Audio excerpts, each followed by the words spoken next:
Now that we have a basic understanding of how a React component renders its content, we're going to talk a little bit more about the life cycle of an application, and we will get more into each one of these methods later on. Right now I'm just going to show you a few of them. So the first one is constructor, which can take in a props argument, and it can instantiate the parent class by running super with the props.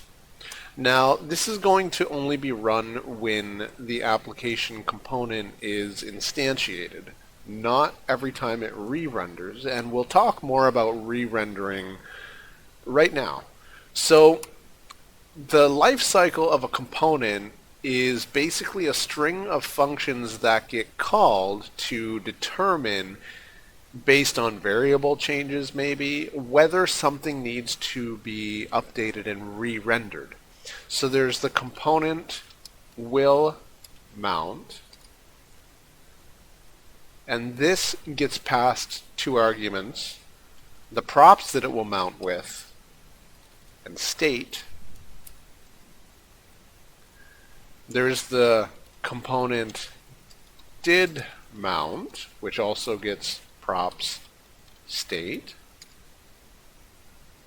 and these are the props in the state that it mounts with. So if I console log mounted with props and state and then save it, we can go back to our browser and look in the console, and it says mounted with undefined undefined. Also, we can see we have a useless constructor as of right now because it doesn't actually do anything. We'll get more into that after. And then there's a few methods that get called during a state change, which is component will receive props. It takes in the props. And this actually gets called before it mounts because it will receive properties when it mounts. Well, hopefully. And every time it re-renders as well, or a property changes, it receives the properties all over again. And then there's two more.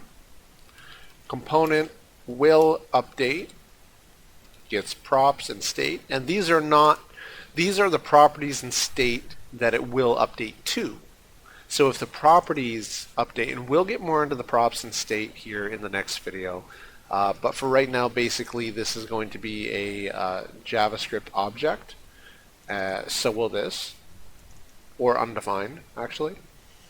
And this will update. So you could test. So this props is the current props.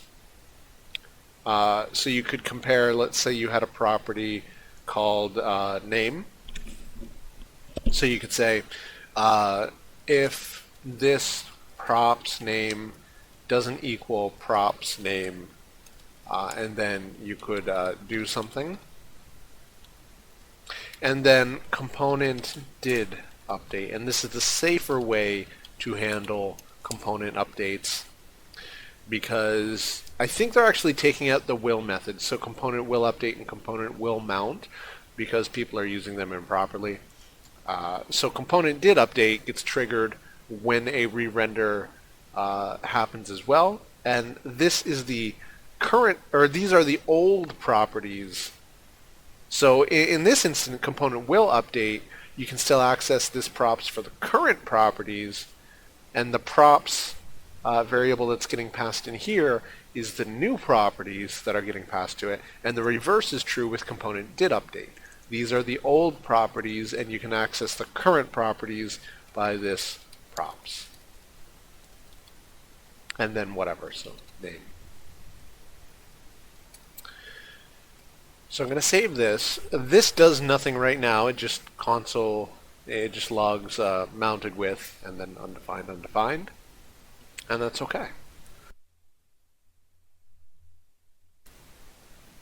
So in the next video, we're going to be talking about updates and the state itself.